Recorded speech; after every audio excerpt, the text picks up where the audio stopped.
Today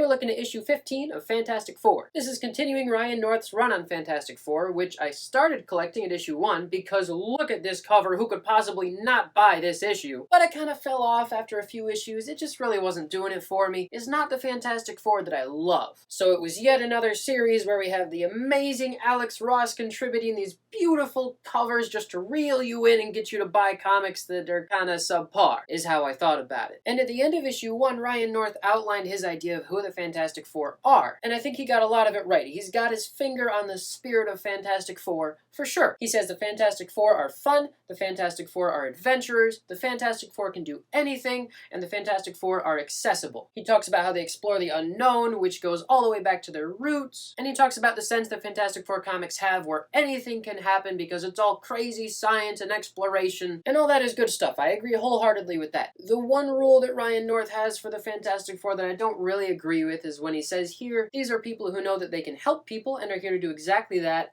No angst. Having superpowers rules. And it's not like I read the Fantastic Four because I want to feel like I'm listening to My Chemical Romance when I read a comic. It doesn't feel emo, it doesn't feel angsty. That's not canonically the Fantastic Four. But what we've ended up with in this series is kind of a lack of drama. There's conflict and there's problems to solve, but everybody is just so freaking nice to each other all the freaking time. Every character is going out of their way all the time to make sure that everybody else knows that they are appreciated and loved, which is considerate, I suppose, but it doesn't make for an interesting story. A lot of my favorite Fantastic Four stories have been a little bit darker. They've managed to get that sense of drama that you want from comics without making anybody seem uncharacteristically mean or dramatic. I'm talking about J. Michael Straczynski's run, Jonathan Hickman's run, Mark Millar's run, which I don't have here, and sometimes John Byrne's run, which wasn't all that dark, but it definitely had a sense of drama that felt natural and the characters still felt true to themselves. And whenever I've picked up issues in this series, I just get tired so fast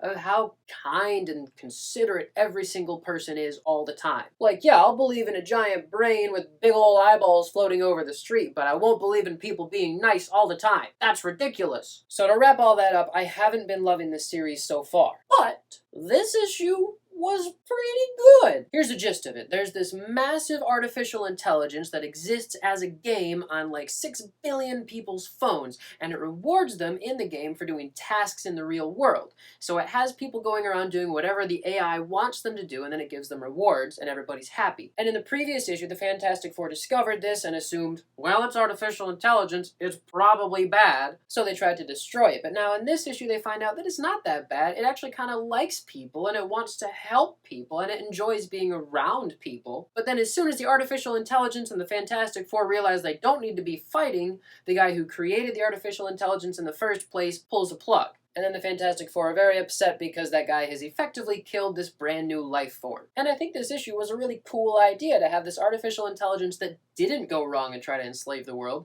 and have it be actually a pretty cool artificial intelligence. So it's subverting your expectations, but you're still getting the people involved in this app, so it's like a hive mind thing going on. You get your sci-fi fix, but you also get this human element to it that you don't often get in sci-fi. And the end is all very satisfying. This issue as a whole felt like high science with a heart. And there was a considerable amount of plot in this issue. There was a lot of running around for all the characters. We got to see a lot of dialogue between people and the artificial intelligence. We got to come to understand the artificial intelligence pretty well. And it did capture that classic sense of Fantastic Four where this whole adventure would happen in each issue. Like if you've read any classic Fantastic Four from the 60s in particular, you know how much plot they packed into every single issue. So, to be honest, there was a lot of stuff I liked about this issue. I think this is Fantastic Four being mostly done right. I don't like how uncharacteristically angry Reed Richards gets when he realizes that the artificial intelligence is dying. I think that it's a mix of the scripting and the art that just makes him overly angry.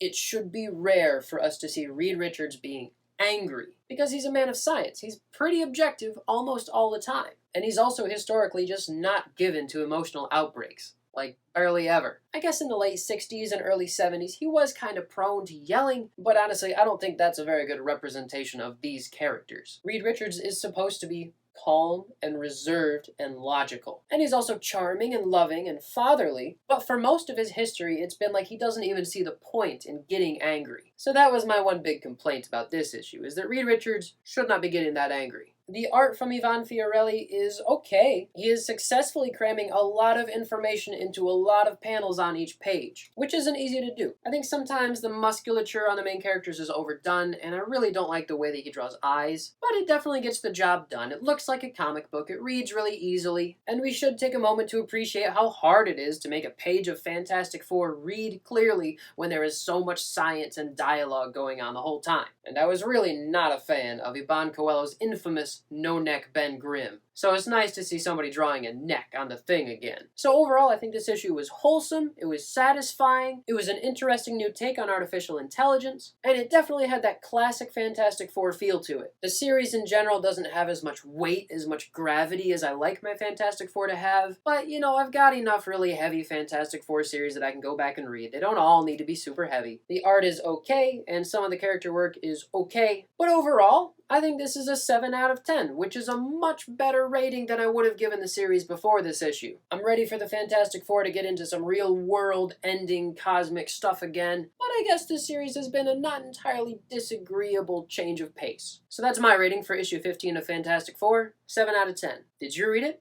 What do you think?